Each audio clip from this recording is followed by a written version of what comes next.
오늘 에스라 마지막 이제 9장, 10장 이야기죠.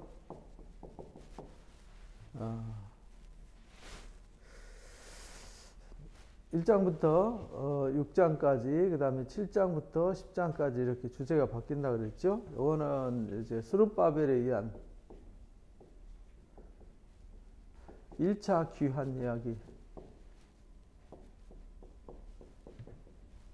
여기는 이제 2차 에스라에 의한 귀환 이야기.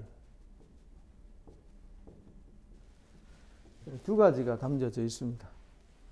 이거는 이제 530 BC, 538년에 들어와서 536년에 성전 건축 준비가 끝나서 멈춰 있다가 학계 스가랴의 책망과 야단을 맞고 나서 정신을 차리고 나서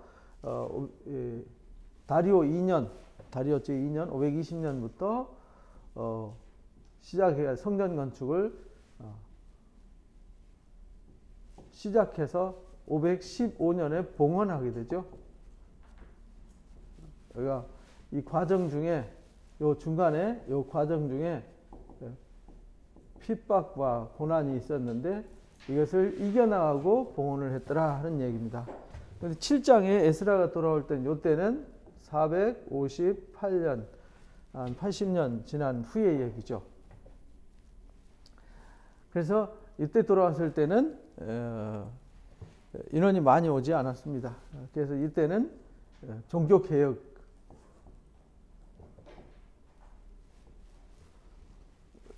에스라 자체가 말씀을 가르치기 위해서 왔어요.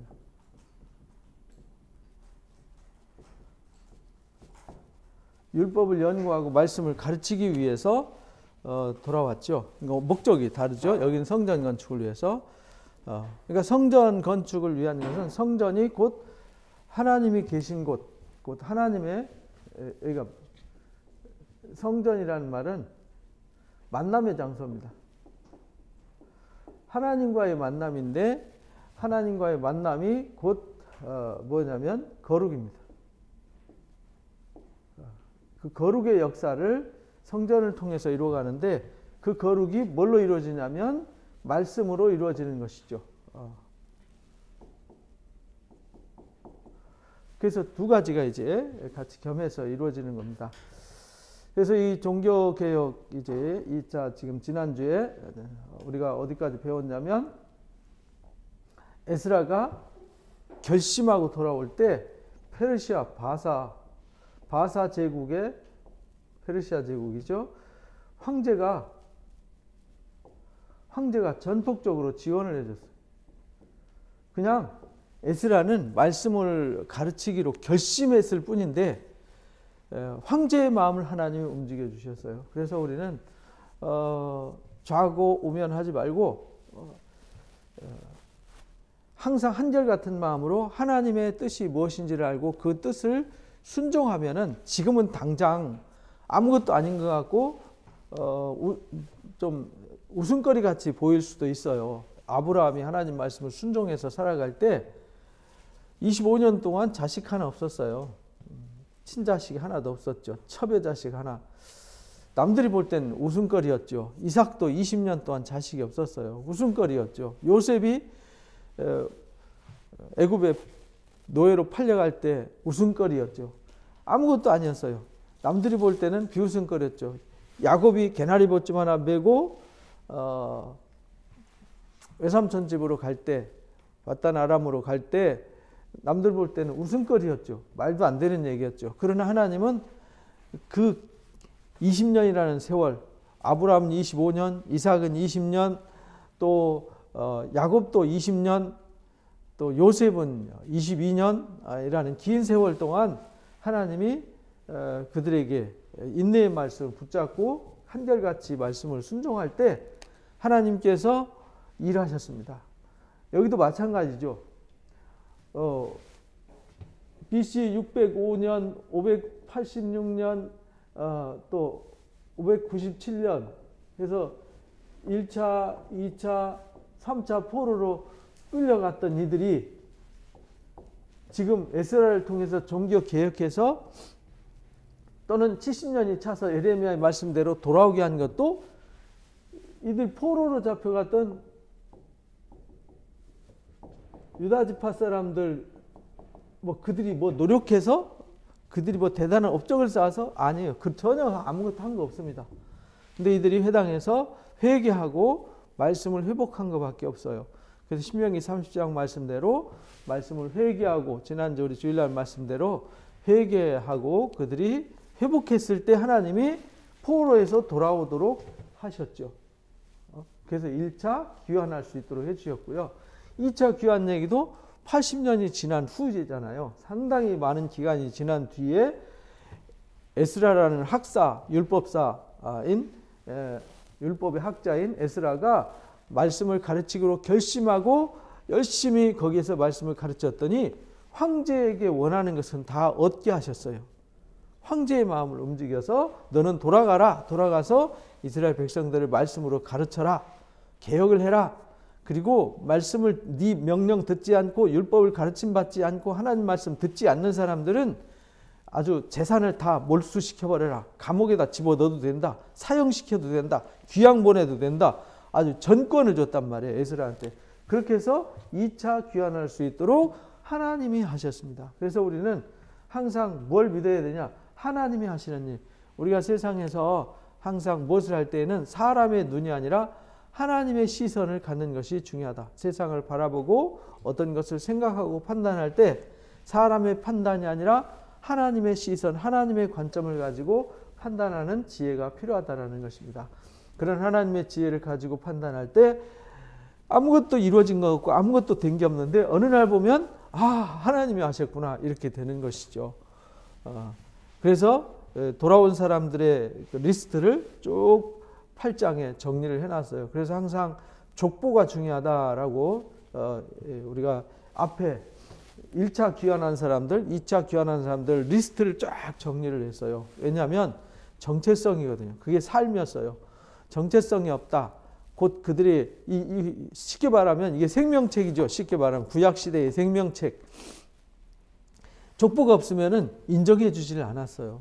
그만큼 정통성, 신앙의 정통성을 이어왔다. 그 말은 이 족보, 이거는 신앙의 정통성을 이야기하지만 더 중요한 건 뭐냐면 역사성을 하나님이 뜬금잡는 얘기한 것이 아니라 아브라함 때 언약하셨던 언약의 역사를 이렇게 이 족보를 통해서 이 정통성을 증명했다. 역사성이라는 말은 증명을 말하는 거잖아요. 증명되었다.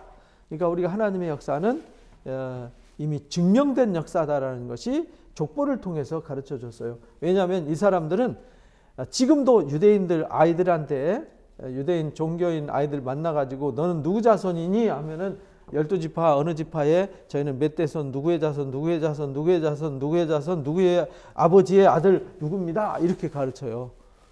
그런 정도로 이 일반 그 비유대인들의 상식으로는 도무지 알 수 없는 일들이 펼쳐지는 것이죠. 아무도 알 수 없는 일이 이제 진행이 되어지는 것입니다. 그러니까 보통 사람들은 알 수가 없어요. 전혀 알지 못합니다. 그래서 이제 9장에 이제 개혁하러 와서 이제 돌아와서 한 바퀴 쭉 시차를 하고 보니까 이 일 후에 이렇게 말하잖아요. 이 일 후에 여기서 2차 귀환할 때 그 만 4개월 만에 오잖아요. 거의 5개월 가까이 긴 여행을 거쳐서 와가지고 자리 잡고 이제 상황 파악을 해야 되잖아요. 상황 파악을 하는데 여기 2차 귀환한 사람들이 여기 유다지파 사람들과 예루살렘 유다 땅과 예루살렘에 돌아온 거예요. 북이스라엘은 이미 망해서 없어졌고요.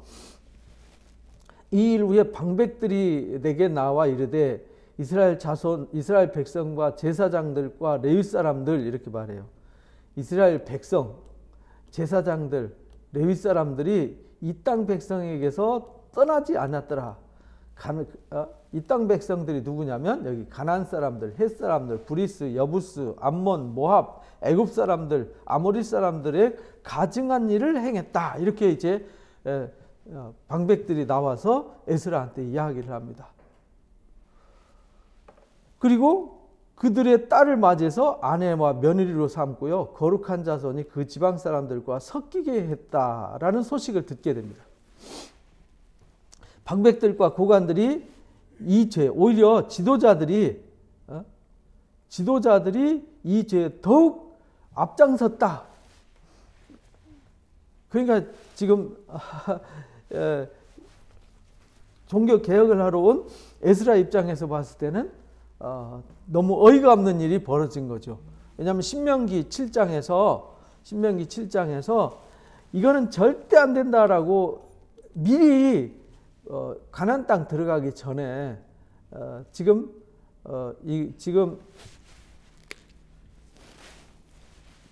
가나안 땅 들어가기 전에 1406년 정에 이 말씀을 주셨단 말이에요.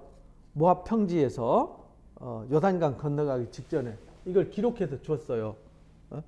1400 BC 1406년에. 근데 지금 458년이란 말이에요. 그럼 거의 1000년이 지났잖아요.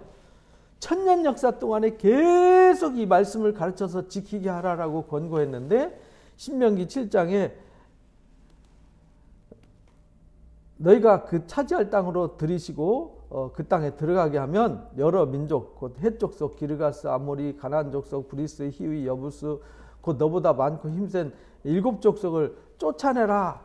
절대 그들을 불쌍히 여기지 말고 그들과 언약도 하지 말고 혼인도 하지 말고 딸들을 그들의 아들에게 주지 말고 그들의 딸 며느리로 삼지 말아라. 그가 네 아들들을 유혹해 가지고 하나님을 떠나게 하고 다른 신을 섬기게 할 거다. 하나님의 말씀은 틀림없잖아요. 그럼 진노하셔서 너희가 갑자기 망할 거다. 결국은 바벨론 포로로 여기 이제 바벨론 포로로 가게 된 원인도 결국은 이 타락인데 타락이 말씀을 떠나서 하지 말라는 것을 열심히 행했기 때문에 이방 민족과 혼합해 가지고 혼합 종교 곧 그들이 이방에 물이 들어 가지고요. 이 신명기 7장 말씀대로 된 겁니다. 그래서 바벨론 포로가 된 거예요. 그러니까 너희는 그 땅에 행하는 모든 것들을 다 제하라. 이렇게 가르쳐 주셨습니다. 그러니까 우리는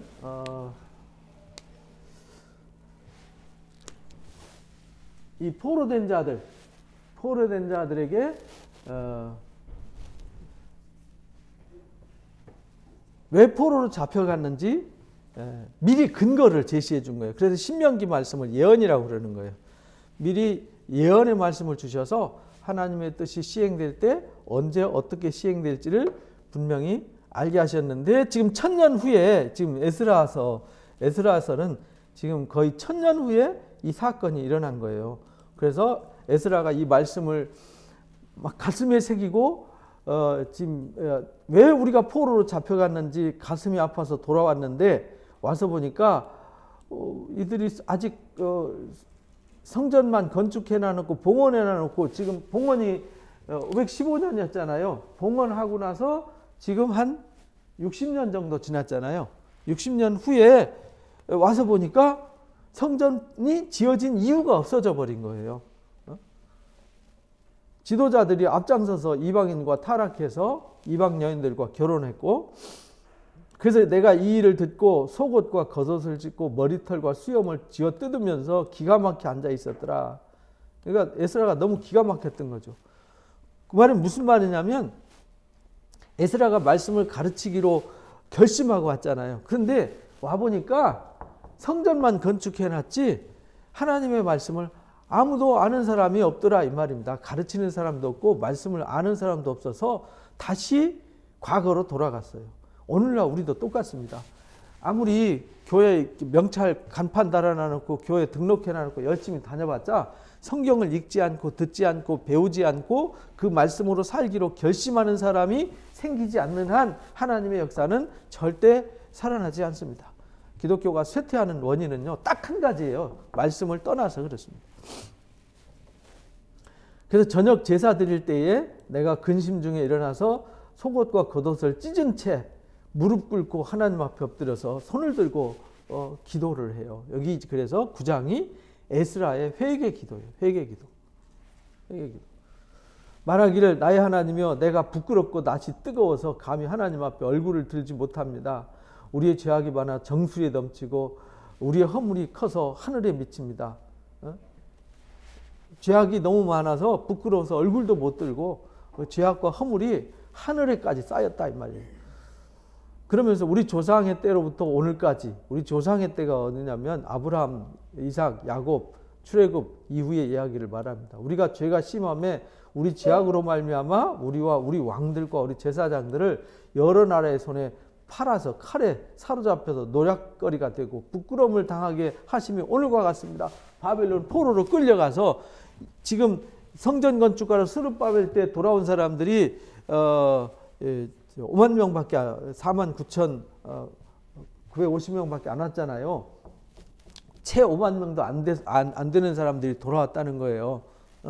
근데 돌아온 이 사람도 5만 명, 나머지는 아직 지금 포로 지금 바벨론 땅에 있는 거잖아요. 페르시아 땅에 아직 그 바사 땅에 있단 말이죠. 그래서 지금 돌아와 보니 우리가 왜 고난을 당하고 나라를 잃어버리고 이 고난을 당하는지 그걸 지금 회개하는 거예요. 하나님이 우리 죄악 때문에 결국은 우리가 이렇게 포로로 끌려가는 부끄러움을 당했습니다. 이제 우리 하나님 여호와께서 우리 잠시 동안 은혜를 베푸셨습니다. 그러니까 잠시 동안 은혜 베푸셔가지고 얼마 남겨두어서 피하게 하셨습니다. 나머지 예루살렘 땅에 남았던 사람들은 다 죽어버렸잖아요. 애굽으로 도망간 사람들 다 죽었어요. 다 망했어요. 다 심판당했어요. 그리고 얼마 남은 사람들만 바벨론 포로로 끌려갔다가 70년 후에 돌아온 거잖아요. 그들이 거룩한 처소에 박힌 못과 같게 하셨다. 박힌 못 빠지지 않도록 단단하게 하나님이 바벨론 땅에서 버리지 않으시고 붙잡아 주셨다. 우리 하나님의 우리 눈을 밝혀서 깨닫게 해가지고 이 말이죠. 바벨론 포로를 깨닫게 해서 종노릇하는 중에서 조금 소생하게 하셨습니다. 포로에서 조금 살아나서 1차 귀환하게 하고 지금 2차 돌아왔습니다. 이 말이죠. 비록 우리가 노예가 되었사오나 우리 하나님이 우리를 그 종살이하는 중에 버려두지 않고 하나님께서 바벨론 포로로 끌려갔을 때 거기서 남의 나라에게 몰살당하거나 아니면은 그 남의 나라의 압박에 의해서 신앙을 다 잃어버리도록 놔둔 것이 아니라 거기서 신앙을 보존케 해주셨다라는 거죠. 종살이 중에 버려두지 아니하고 페르시아 바사 왕들 앞에서 우리를 불쌍히 여김을 입게 하고 소생하여 우리 하나님의 성전을 세우게 하셨습니다. 스룹바벨을 통해서. 그렇잖아요. 이 사람들이 뭔데? 모르드게가 총리가 되게 하고 다니엘과 세 친구가 지혜자의 또는 각 도를 다스리는 지방 장관이 되게 하고 이런 거 하는 것을 누가 했겠냐 이 말이죠. 하나님이 하셨지. 그 무너진 것들을 수리하심에 유다와 예루살렘에서 우리에게 울타리를 주셨나이다. 우리가 다 포로로 잡혀가서 말씀을 떠나서 포로로 끌려가서 만신창이해야 되는데 거기서 지켜주시고 하나님이 조금 남겨서 돌아오게 했습니다. 페르시아 황제의 마음을 움직여가지고 그렇게 해주셨습니다. 우리 하나님이요 이렇게 하신 후에도 하나님이 이렇게 긍휼을 베풀고 이렇게 사랑을 베푸시는데도 우리가 주의 계명을 저버렸습니다. 이제 무슨 말 하겠습니까? 이렇게 고난당하고도 이런 쓰라린 아픔을 겪고도 아직도 정신 못 차리고 있습니다. 우리 인간의 모습이 그래요. 신앙 조금 어려울 때는요. 주님 저 고쳐주시고 저 도와주시면은 제가 주님을 위해서 평생 살겠습니다. 주님을 위해서 모든 것 다 드리겠습니다. 이러다가 고쳐주시고 살려주시고 도와주시면요. 배부르면요. 언제 그러느냐는 듯이 하나님을 아주 가볍게 떠나버려요. 그게 인간의 본성입니다. 나는 절대로 안 그럴 거다. 그렇게 맹세했던 사람들이 구약의 2000년 동안 신약의 2000년 동안 시대에 4000년 동안 다 그렇게 변질되고 타락했어요. 그건요. 인간의 의지로 되는 일이 아닙니다. 오직 한 가지 말씀을 붙잡고 끝까지 여호수아 갈렙처럼 말씀만 붙잡고 하나님만 바라봤던 사람만 생존하게 된 것이죠. 이제 무슨 말 하겠습니까? 전에 주께서 주의 종 선지자들에게 미리 말씀하셨어요. 모세를 통해서 말씀하셨고, 여호수아를 통해서 말씀하셨고, 사무엘을 통해서 말씀하셨고, 또 이사야를 통해서, 또 엘리야를 통해서, 수많은 선지자를 통해서 말씀하셨어요. 명령하여 이르시되 너희가 가서 얻으려는 땅에 더러운 땅이니 이는 이방 백성들이 더럽고 가증한 일을 행해 이 끝에서 저 끝까지 더러움으로 꽉 채워졌다. 가나안 땅에 들어가면 온 나라의 사람이 사는 모든 구석, 사람이 발길이 닿는 모든 곳은 다 우상 천지라는 겁니다. 우상 문화로 꽉 차서 더러워져 있어요. 그래서 그들과 함께하지 마라 그랬고 그들을 쫓아내라 그런 것입니다. 그런즉 너희는 그 여자들을 그 아들에게 주지 말고, 아까 신명기 7장 말씀대로 그 딸들을 그 아들들에게 아들을 위해서 데려오지 말며 그들을 위해서 평화와 행복을 구하지 말아라. 그리하면 너희가 왕성해서 아름다운 것을 먹을 것이며 그 땅의 자손에게 물려주어서 영원한 유산으로 물려주게 되리라 라고 미리 신명기 7장부터 여호수아를 통해서 사무엘을 통해서 꾸준하게 말씀을 해주셨어요. 선지자들을 통해서, 예레미야를 통해서, 다니엘을 통해서도 계속 말씀해 주셨는데 이들이 깨닫지를 못한 거죠. 우리의 악한 행실과 큰 죄로 말미암아 이 모든 일을 당했습니다. 결국은 하나님은 미리 말씀해 주셨어요. 하지 말라고. 그렇게 하면 안 된다고. 그렇게 하면 망한다고. 거기는 사망의 길이라고. 신약성경의 12사도들이 외치고 또 성경의 의인들이 외친 것처럼, 주님이 오셔서 외친 것처럼 우리가 하나님 말씀을 떠나면 안 된다는 거 다 알아요. 그런데 사람들이 본능적으로 자기가 말씀을 떠났는지 안 떠났는지도 자체도 모르는 거거든요. 그래서 계시록에 7교회 모델을 보여주시면서 마지막 때에 어떤 사람이 되어야 마땅하냐, 베드로 사도가 마지막 날에는 노아의 때 물로 심판했지만은 이제 불로 심판하게 된다. 그때의 모든 것이 다 드러나게 될 텐데 우리가 어떤 사람이 돼야 마땅하냐 한 그 말씀대로 우리도 이렇게 말씀으로 돌아볼 수 있어야 된다라는 것입니다. 우리가 악한 행실, 큰 죄악으로 말미암아 이 모든 일을 당하였사오나 하나님이 우리 죄악보다 형벌을 가볍게 하셨다.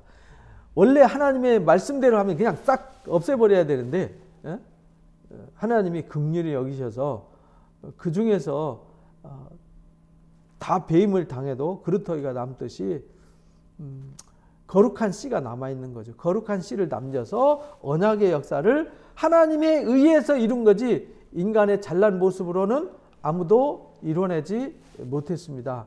그래서 죄악보다 형벌을 가볍게 하시고 이만큼 백성을 남겨주셨습니다. 우리가 어찌 다시 주의 계명을 거역하고 이 가증한 백성들과 통혼하겠습니까? 그리하면 주께서 어찌 우리를 멸하시고 남아서 피할 자가 없도록 진노하시지 않겠습니까? 하나님의 계명을 어기고 그러니까 하나님은 계명을 어겨서 말씀을 어겼는데 어긴 거 그냥 놔두면 하나님이 거짓말쟁이 하나님이 되잖아요. 그래서 말씀하신 대로 징계를 했어요. 왜? 그대로 놔두면 이 백성들이 하나님의 언약은 고사하고 하나님을 욕되게 하고 하나님을 아주 웃음거리로 만들어버리기 때문에, 그래서 하나님의 언약의 역사, 인류를 구원하고자 하는 구속의 역사를 완성시켜서 그리스도가 오는 길이 완전히 차단되기 때문에 하나님께서 강력하게 이들을 징계하신 거다, 이렇게 말씀하신 겁니다. 이스라엘 하나님 여호와여, 주는 의로우시니 우리가 남아 피한 것이 오늘과 같사옵거늘 도리어 주께 범죄하였사오니 이로 말미암아 주 앞에 한 사람도 감히 서지 못하겠나이다. 그래서 하나님이 긍휼히 여기셔서 겨우 피하게 하셔서 이제 남겨주셨는데 오히려 또 돌아와가지고 또 범죄하니까 기가 막혀서 할 말이 없다, 그런 말이에요. 감히 하나님 앞에 설 자가 아무도 없습니다. 그러면서 10장에 에스라가 하나님 성전 앞에 엎드려서 울면서요, 엉엉 울면서 기도하는 거예요. 너무 하나님 앞에 죄송하고 부끄럽고 막 낯이 뜨거워서 죄를 자복할 때 많은 백성이 크게 통곡했더라. 에스라가 와서 막 통곡하면서 막 외칠 때에 이 기도하는, 우리가 이스라엘에 가서 유대인들 기도하는 거 봤잖아요. 조용히 기도 안 하잖아요. 엄청나게 소리 높여서 막 소리내서 기도하잖아요. 이들이 막 에스라가 막 큰 소리로 울면서 기도할 때 주변 사람들이 듣고 말씀 듣고 보니까 자기들이 지금 뭔 짓 하는지 정신이 퍼뜩 든 거죠. 그래가지고 다들 따라 나와서 같이 자복하고 회개하기 시작해요. 그러니까 회개운동은 한 사람으로부터 시작되어지는 겁니다. 우리나라에도 원산 대부흥운동 또는 평양 대부흥운동, 이 장대한 교회 평양 부흥운동도 한 사람의 회개운동으로부터 시작되어진 것입니다.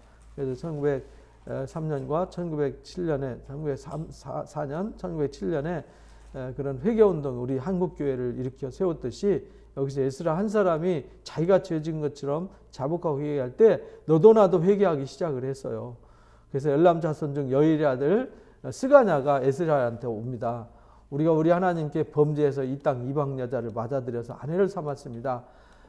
그러나 아직 이스라엘에게 소망이 있습니다. 왜냐하면 곧 내 주의 교훈을 따르며 우리 하나님 명령을 떨며 준행하는 자의 가르침을 따라서 이 모든 아내와 그 소생을 다 보내기로 우리 하나님 앞에 언약을 세우고 율법대로 행할 것이라, 이렇게 말해요.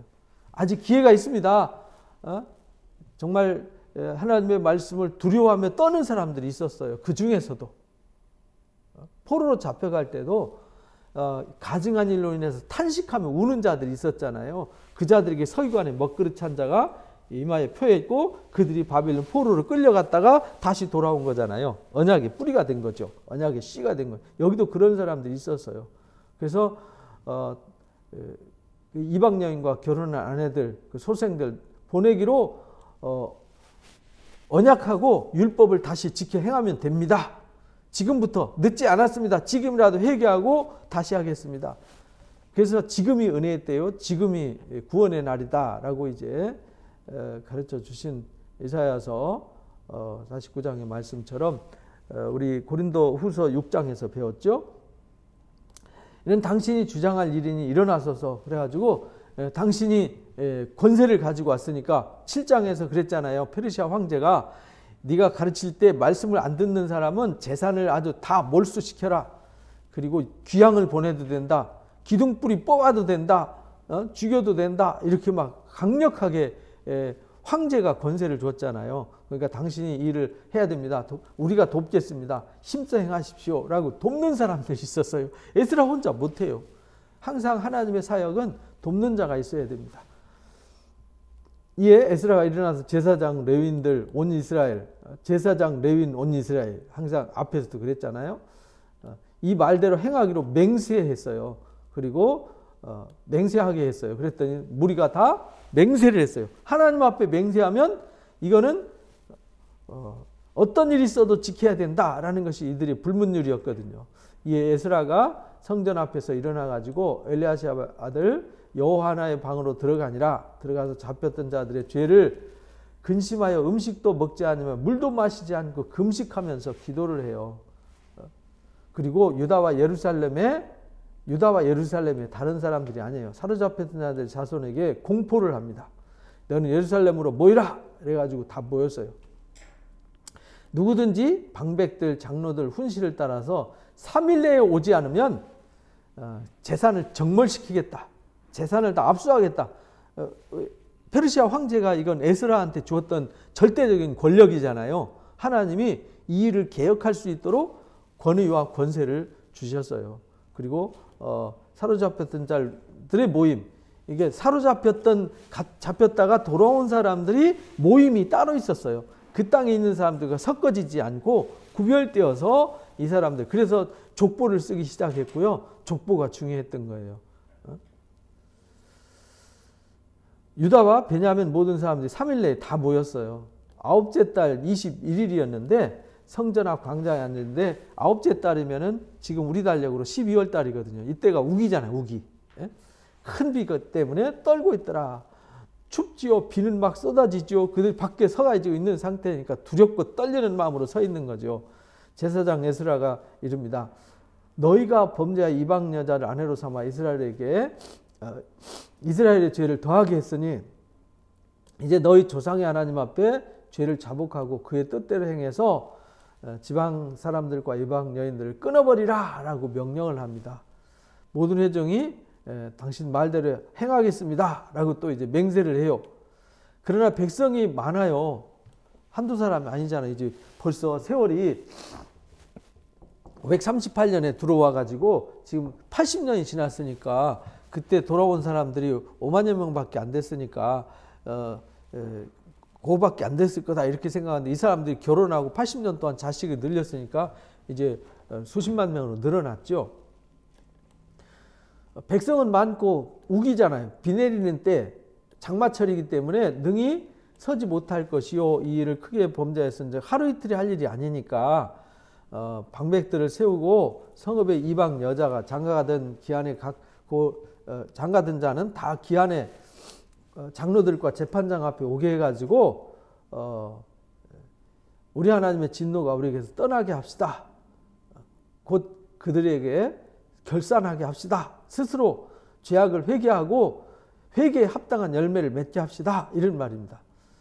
그랬더니 아사엘 아들 요나단과 디과의 아들 야스야가 일어나서 반대했는데 무슬람과 레위 사람 삽부대는 그들을 돕더라. 사로잡혔던 자들 자손이 그대로 한지라 제사장 에스라가 종족을 따라서 이제 지도자들 선임해요.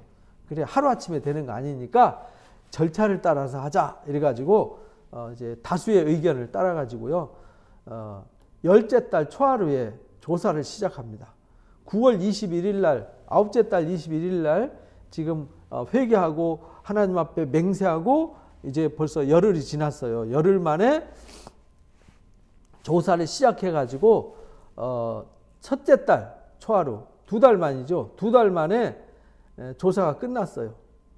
2달 동안의 조사가 끝나고 제사장의 무리 중에서 이방 여인을 아내로 맞이한 자들을 누군지를 파악해서 제사장들 중에서 이 제사장들이 앞장서서 제사장들이 모범을 보이고 가르치는 일에 앞장서야 될 이들이 먼저 범죄를 했다 이 말이죠. 지도자가 범죄하면 따라가는 사람들은 해도 되나 보네 해가지고 자동으로 따라하는 거죠. 목사나 장로나 전도사나 권사나 안수집사가 중요한 이유는 이들이 그리스도의 모범이 돼야 되잖아요. 이들이 타락하면요 백성 저래도 되나 보네 하고 누가 그러더라고요. 뭐 목사님도 하던데 장로도 하던데 이렇게 돼버리면은 이제 더 이상 할 말이 없는 거죠. 그래서 제사장들이 타락을 먼저 했어요. 그 사람이 누구냐면 예수아의 아들 여호사닥의 아들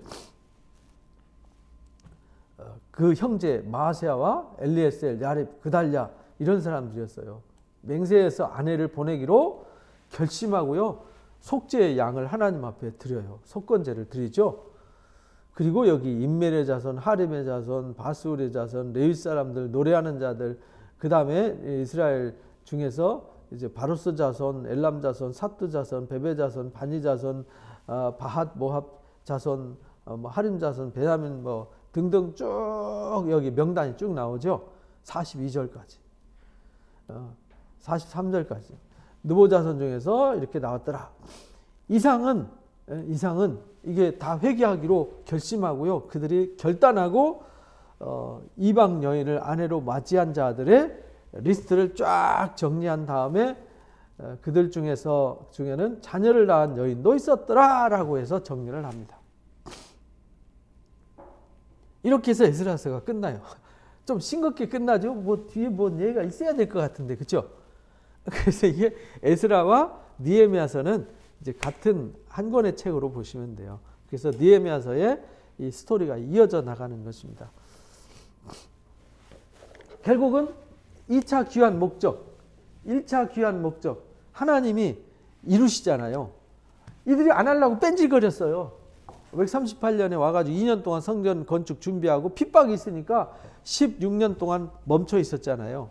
그러나 하나님이 강력한 권능으로 할 수밖에 없도록 하셨어요. 2차도 이들이 80년 후에 이들이 부패하고 타락했는데 이들이 개혁할 수밖에 없도록 하나님이 강력한 회개운동과 개혁운동을 일으켜서 자신의 잘못을 다 회개하고 회개에 합당한 열매를 맺어서 불의한 자, 악한 자들 다 내어쫓고 다시 말씀으로 개혁하는 일을 하게 하셨더라.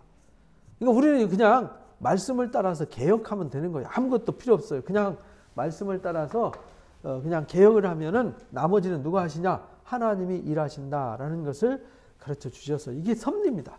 그래서 신약 시대에도 사도들이 말씀으로 살기로 결심하고 또 사도들이 복음을 전했을 때 오늘 새벽에 이제 데살로니가 교회처럼 하나님의 말씀을 받을 때 성령의 기쁨으로 받고 능력과 성령과 큰 확신으로 그들이 말씀을 붙잡고 복음을 붙잡았을 때 하나님께서 어떤 핍박도 이기게 해주시고 지구상에 아주 소문난 교회로 만들어서 오늘날까지 2000년 동안 소문난 교회, 선한 영향력을 끼치는 교회가 되게 하셨다라는 것. 계시록에도 이 말씀을 지키는 자가 복이 있고 두루마기를 빨아있는 자가 성에 들어갈 권세를 얻게 하신다라는 말씀을 주신 것입니다. 그래서 우리는 에스라서를 통해서 말씀으로 개혁하는 것이 중요하구나. 인간이 눈에 보여지는 것 때문에 핍박 때문에 또는 자신의 현실의 상황에 매여서 좀 우물쭈물하면은 세월만 낭비하고 고생만 한다라는 것을 가르쳐 주셨어요. 그래서 이 에스라 이후에 3차 귀환을 하게 되는데 그 이야기는 다음 주에 하겠습니다. 3차 귀환 때에 나오는 학개 스가랴 말라기서 얘기가 나오는데 여기 지금 학개 스가랴 얘기예요. 그리고 지금 에스라 지금 여기 7장부터 느헤미야까지 얘기는 말라기 때 이야기입니다. 그 얘기를 다음 주에 나누도록 하겠습니다. 기도하고 마칩니다. 귀한 시간 주셔서 말씀으로 영적 깨달음 주시니 감사합니다. 귀한 말씀을 가슴에 깊이 새기고 또 새겨서 오직 하나님의 은혜로 살 수밖에 없도록 도와주옵소서.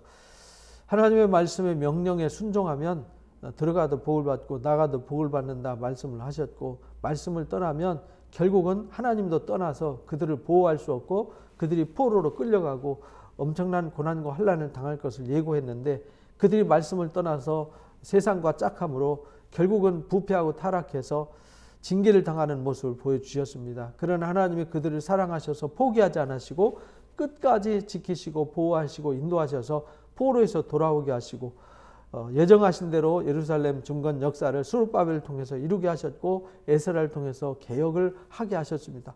그럼에도 불구하고 또 타락한 모습을 보여주면서 우리 인간이 얼마나 악한 존재인지 부끄러운 존재인지를 가르쳐 주셨습니다. 우리는 이 교훈을 보면서 오늘 우리가 어떠한 사람이 되어야 할지를 돌아보고 날마다 회개의 자세로 주님 앞에 서는 자들이 되게 해주시어서 날마다 자신을 개혁하고 또 개혁하는 그래서 두루마기 옷을 날마다 빨아입는 은혜자들로 세워지도록 어린 양의 신부로 예비가 되도록 인도해 주옵소서. 예수님의 이름으로 기도합나이다. 아멘. 맞습니다. 수고했습니다.